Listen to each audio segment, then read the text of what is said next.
Hello and नमस्कार। मैं doctor कंचन Singh Bharat homeopathy में आप सभी का स्वागत करती हूँ और आशा करती हूँ कि आप सभी अच्छे और स्वस्थ होंगे। तो चलिए आज की वीडियो में मैं आप सभी से बात करने वाली हूँ कि एक लिवर सिरोसिस का पेशेंट अपने खाने में किन किन चीज़ों को वो अपना सकता है और किन किन चीज़ों को उसको छोड़ना बहुत ज़रूरी होता है। क्योंकि कहा जाता है, हमारे जो बूढ़े बुजुर्ग थे वो कहते थे कि अगर आप अच्छा खाना खाएंगे तो आपका शरीर भी अच्छा होगा और आप बीमारियों से बचेंगे। अगर आप गलत खान पान अपनाएंगे तो ये आपका शरीर भी बिगड़ेगा और आप बहुत सारे बीमारियों के साथ सफर भी करेंगे। लेकिन आजकल की जो लाइफस्टाइल है वो बहुत ज्यादा चेंज हो चुकी है। खान पान भी बेहतर ना होने की वजह से पेशेंट को लिवर सिरोसिस तक की समस्या भी फेस करना पड़ रहा है। तो आइए चलिए समझते हैं कि आखिर लिवर सिरोसिस क्या होता है, कैसे होता है। अगर किसी भी पेशेंट को लिवर सिरोसिस है तो अपने खान पान में क्या बदलाव करें जिससे वो लंबे समय तक पेशेंट सरवाइव भी कर सके और लिवर की फंक्शनिंग भी इम्प्रूव हो सके। तो चलिए आइए सबसे पहले समझ लेते हैं कि आखिर लिवर सिरोसिस क्या है। लिवर सिरोसिस ये जब आपके लिवर के जो हेल्दी टिश्यूज होते हैं उनके स्कारिंग होनी स्टार्ट हो जाती है और यही स्कारिंग धीरे धीरे बढ़ती चली जाती है, जिसके वजह से आपका जो लिवर है वो हार्ड हो जाता है, कठोर हो जाता है। क्यों? क्योंकि जो लिवर के हेल्दी टिश्यूज हैं वो धीरे धीरे नष्ट होते जा रहे हैं और वो स्कारिंग में कन्वर्ट होते जा रहे हैं और इतनी ज़्यादा स्कारिंग बढ़ती चली जाती है जिसके वजह से लिवर जो है हमारा वो हार्ड होने लगता है और जब लिवर हार्ड होगा तो लिवर की फंक्शनिंग भी डिस्टर्ब होनी ही होनी है।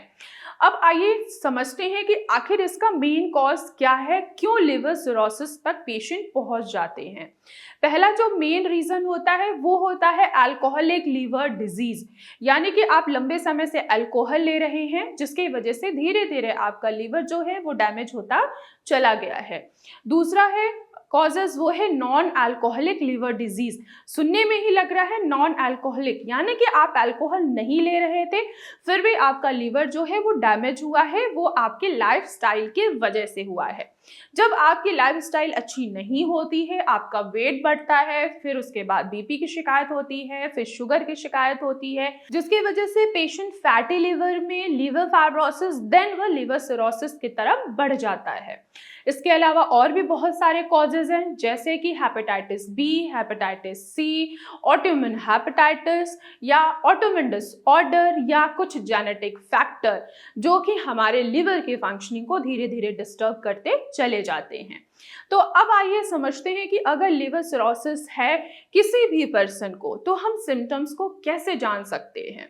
अगर इनिशियल स्टेज देखा जाए तो आपको कोई भी सिम्टम्स नजर नहीं आएगा। लिवर जो हार्डनेस हो रही है, स्कारिंग हो चुकी है, जब तक वो 80-90% नहीं हो जाएगा आपको सिम्टम्स बिल्कुल भी दिखाई नहीं देगा।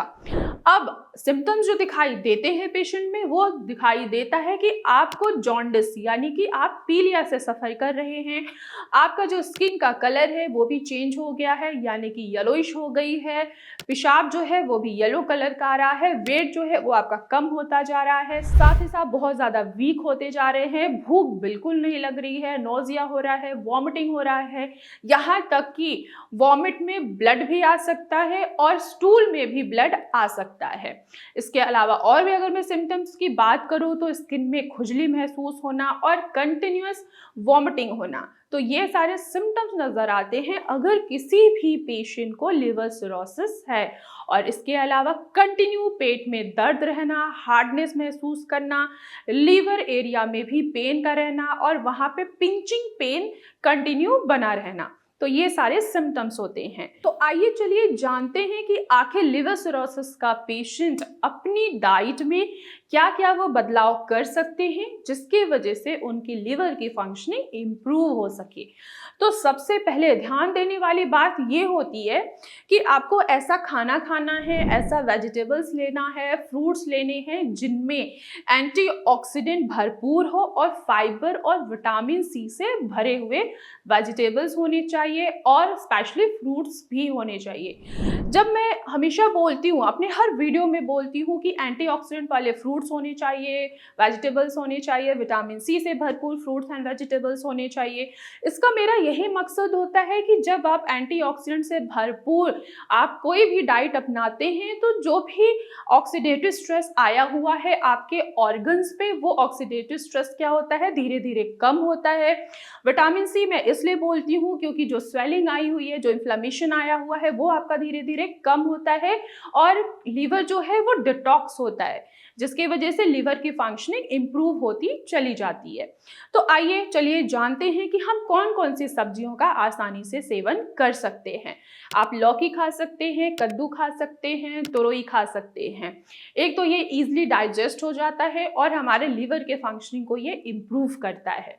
इसके अलावा आप गाजर खा सकते हैं। गाजर में बीटा कैरोटीन होता है जो डिटॉक्स करने में मदद करता है और स्वेलिंग को कम करने में भी मदद करता है। साथ ही साथ आप पालक खा सकते हैं। पालक में आयरन होता है और फोलेट होता है जो खून बनने में आपको आसानी करता है और साथ ही साथ आपके लीवर में आए हुए इन्फ्लेमेशन को भी ये कम करता है। इसके अलावा आप कुछ फ्रूट्स का भी सेवन कर सकते हैं, जैसे कि एप्पल हो गया, पपाया हो गया, अमरूद हो गया, पियर हो गए जिसको हम नाशपाती कहते हैं। आप इनका भी आसानी से सेवन कर सकते हैं। विटामिन सी वाले जितने भी फ्रूट्स हैं, जैसे कि संतरा हो गया, मौसम्मी हो गया, इनका भी आप आसानी से सेवन कर सकते हैं। इन फलों का क्या काम है कि इनमें एंटीऑक्सीडेंट विटामिन सी भरपूर होता है जो इन्फ्लेमेशन को कम करता है, लीवर को डिटॉक्स करने में मदद करता है और सेल्स को रिपेयर करने में भी ये मदद करते हैं। तो आप इन फलों का भी सेवन कर सकते हैं। मोस्ट इंपॉर्टेंट लीवर पेशेंट का ये होता है कि उनको प्रोटीन डाइट जरूर लेना होता है, लेकिन ऐसा प्रोटीन जो इजीली क्या हो, डाइजेस्ट भी हो और लीवर के फंक्शनिंग को वो इम्प्रूव कर सके। तो आपको प्रोटीन लेना है, वो भी बैलेंस फॉर्म में लेना है। आप अंडे खा सकते हैं पर अंडे का सफेद वाला हिस्सा खाइएगा, साथ ही साथ आप फिश भी खा सकते हैं। लेकिन ध्यान रखिएगा कि लिवर सिरोसिस के जो पेशेंट होते हैं अधिकतर उनमें पेट में पानी भरना भी स्टार्ट हो जाता है। अगर आपके पेट में पानी भर रहा है तो आप फिश की मात्रा को थोड़ा सा कम करेंगे। आप अंडे का सेवन कर सकते हैं। आप मूंग की दाल और मसूर दाल भी आसानी से खा सकते हैं। इसके अलावा कुछ अनाज है जिनका आप आसानी से सेवन कर सकते हैं, जैसे कि दलिया है, ओट्स है, पोहा है और साथ ही साथ गेहूं के आटे की भी रोटी का भी आप सेवन आसानी से कर सकते हैं।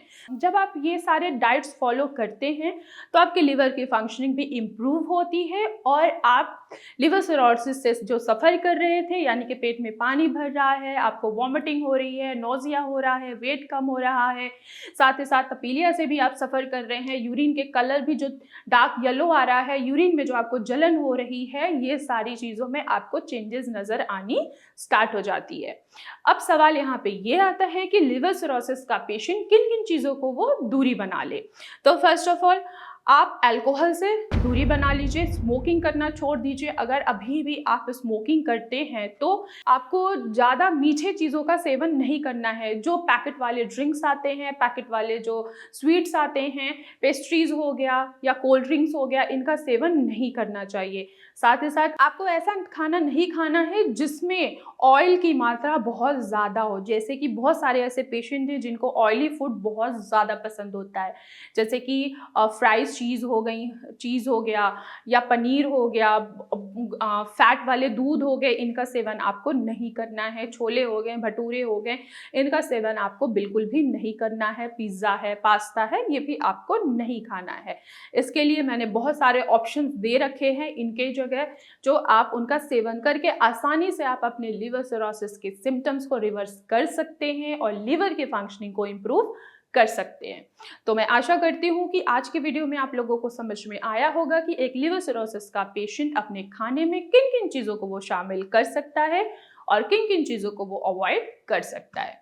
तो आज की वीडियो में बस इतना ही, फिर मैं मिलूंगी नेक्स्ट वीडियो में। तब तक के लिए धन्यवाद।